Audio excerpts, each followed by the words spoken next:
사도행전 19장. 아볼로가 고린도에 있을 때에 바울이 윗지방으로 다녀 에베소에 와서 어떤 제자들을 만나 이르되 너희가 믿을 때에 성령을 받았느냐? 이르되 아니라 우리는 성령이 계심도 듣지 못하였노라. 바울이 이르되 그러면 너희가 무슨 세례를 받았느냐? 대답하되 요한의 세례니라. 바울이 이르되 요한이 회개의 세례를 베풀며 백성에게 말하되 내 뒤에 오시는 이를 믿으라 하였으니 이는 곧 예수라 하거늘 그들이 듣고 주 예수의 이름으로 세례를 받으니 바울이 그들에게 안수하며 성령이 그들에게 임하심으로 방언도 하고 예언도 하니 모두 12사람쯤 되니라.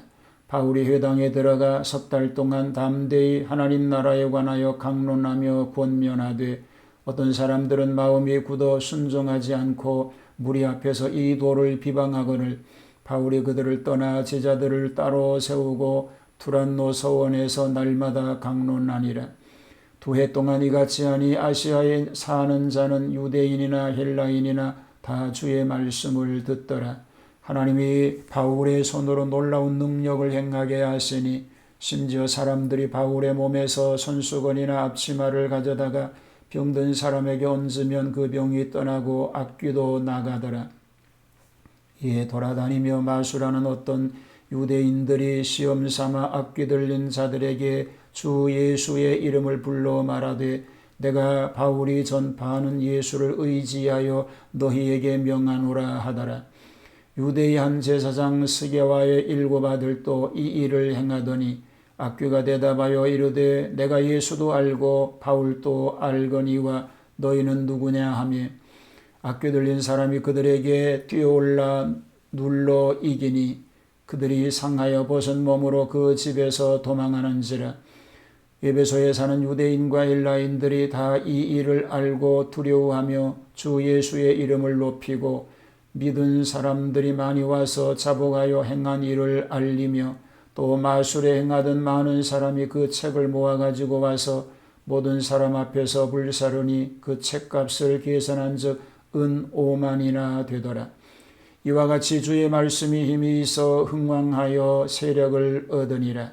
이 일이 있은 후에 바울이 마게도냐와 아가야를 거쳐 예루살렘에 가기로 작정하여 이르되 내가 거기 갔다가 후에 로마도 보아야 하리라 하고 자기를 돕는 사람 중에서 디모데와 에라스도 2 사람을 마게도냐로 보내고 자기는 아시아에 얼마 동안 더 있으니라. 그때쯤 되어 그 도로 말미암아 적지 않은 소동이 있었으니 즉 데메드리오라 하는 어떤 은장색이 은으로 아데미의 신상 모형을 만들어 직공들에게 적지 않은 벌이를 하게 하더니 그가 그 직공들과 그러한 영업하는 자들을 모아 이르되 여러분도 알거니와 우리의 풍족한 생활이 이 생업에 있는데 이 바울이 에베소뿐 아니라 거의 전 아시아를 통하여 수많은 사람을 권유하여 말하되 사람의 손으로 만든 것들은 신이 아니라 하니 이는 그대들도 보고 들은 것이라. 우리의 이 영업이 천하여질 위험이 있을 뿐 아니라 큰 여신 아데미의 신전도 무시당하게 되고 온 아시아와 천하가 위하는 그의 위엄도 떨어질까 하노라 하더라. 그들이 이 말을 듣고 분노가 가득하여 외쳐 이르되 크다 에베소 사람의 아데미여 하니 온 시내가 요란하여 바울과 같이 다니는 마게도냐 사람 가이오와 아리스다고를 붙들어 일제히 영극장으로 달려 들어가는지라.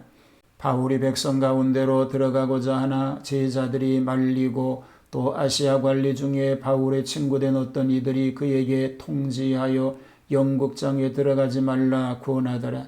사람들이 외쳐 어떤 이는 이런 말을 어떤 이는 저런 말을 하니 모인 무리가 분란하여 태반이나 어찌하여 모였는지 알지 못하더라.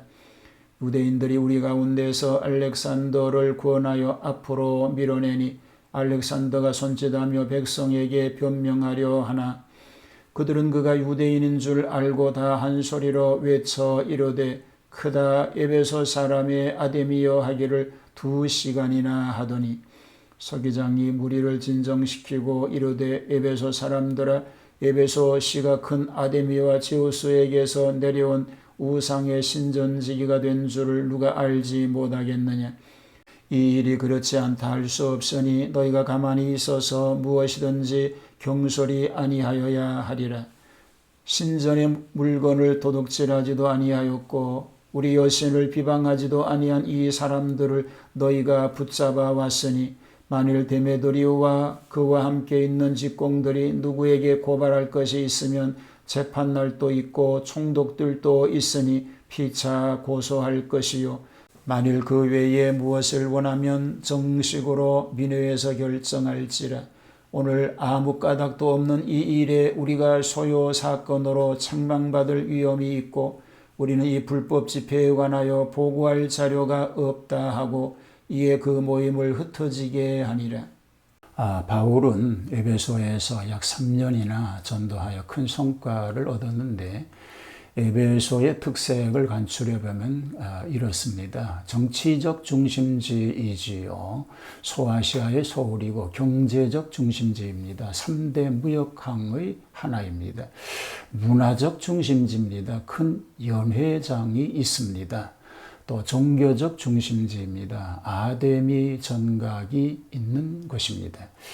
자, 오늘은 에베소에 있어서의 바울을 사도행전 19장에서 살펴보겠습니다.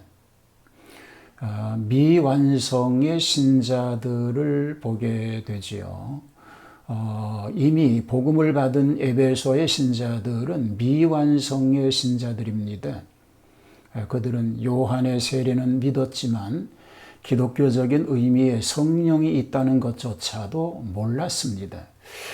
빌립의 전도 후와 베드로의 안수 후에 사마리아인들이 성령을 받은 것과 같이 바울의 안수를 기다려 성령을 받았습니다.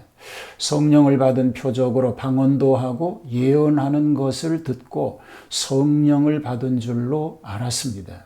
그 숫자는 12명쯤 되었습니다. 두란노 서원에서 전도합니다. 소아시아의 7교회가 창립되지요. 바울은 에베소에서 석 달 동안 강론하여 잘 순종하는 제자들을 따로 모아서 두란노 서원에서 2해 동안이나 전도합니다. 아시아에 사는 자는 유대인이나 헬라인이 다 예수를 믿었다고 하였는데 아마도 소아시아 7교회가 이때에 창립된 것으로 믿어집니다. 희한한 능력이 표적으로 나타났습니다. 전도가 성공적으로 나가는 가운데 희한한 능력의 표적들이 나타났습니다. 바울의 손수건이나 앞치마를 병자 위에 얹으면 그 병이 떠나고 악귀도 물러갑니다. 그뿐만 아니라 유대인 제사장 스게와의 아들들이 바울처럼 예수님의 이름으로 사교를 쫓으려다가 도리어 마귀에게 낭패를 당합니다. 그 결과는 놀라운 부흥이 일어나게 됐습니다. 에베소 거주의 유대인과 헬라인들이 예수님의 이름을 높였고 신자들이 많이 와서 죄를 자복하고 행위를 고합니다. 마술을 행하던 자들까지 회개하고 마술책들을 모아 불살릅니다. 주의 말씀이 힘이 있어 흥왕하여 더 큰 세력을 얻게 되었습니다. 전도의 계속 전진을 결심합니다. 에베소 전도에 크게 성공하게 된 바울은 평소에 소원이던 로마 전도를 결심하기에 이릅니다. 당시 천하를 지배하는 대로마에 전도하려고 하는 바울의 꿈은 웅대하고 확실하였습니다. 그래서 회로의 고린도에서 석 달을 머무르며 로마서를 기록하게 되었던 것입니다. 성공 반면에 박해도 있었습니다. 아데미의 신당 모형을 만들어 부자가 됐던 데메드리오가 직공들을 선동하여 폭동을 일으키고 박해의 불을 지릅니다. 그 이유는 자기네 영업이 천하여지고 큰 여신 아데미 전각이 경시되고 그의 위엄도 떨어지기 때문이라고 주장합니다. 여기에 선동된 성민들이 바울의 일행인 가이오와 아리스도아고를 잡아가지고 연극장으로 들어가서 크게 에베소 사람의 아데미여 하기를 2시간이나 하다가 관원의 출동으로 진압되었습니다. 그는 지혜롭게 설명을 하게 됩니다. 아데미의 위신을 설명하면서 폭도들의 마음을 안정시켜 놓고 바울이 여신을 해방하거나 전각 물건을 도적질한 일이 없다고 변증을 합니다. 송사하려면 정당하게 수속 절차를 밟아 체면을 유지하라고 하며 로마 정부에서 폭동 사건을 문책하면 어찌하겠는가 하고 위협하게 되었던 것입니다. 실제로 바울이 에베소에서 전도한 것은 수차의 감금과 동료들이 참형의 위험까지 당한 일들을 볼 때에 수월한 전도는 아니었습니다. 그러나 가장 큰 성과를 본 전도였으면 분명한 것입니다. 오늘 또 말씀을 증거하는 삶 속에서 하나님의 영광을 위해서 쓰여지는 그런 은혜의 삶이 계속될 수 있게 되기를 주님의 이름으로 축복합니다. 하나님, 어떤 어려움의 상황 속에서도 믿음을 지키고 하나님의 영광을 위해서 쓰여지는 그런 삶이 되게 하여 주시옵소서. 오늘도 성령님 도우시는 능력을 의지하고 하나님 영광을 위해서 쓰임받는 삶 되게 하옵소서. 예수님 이름으로 기도하옵나이다. 아멘.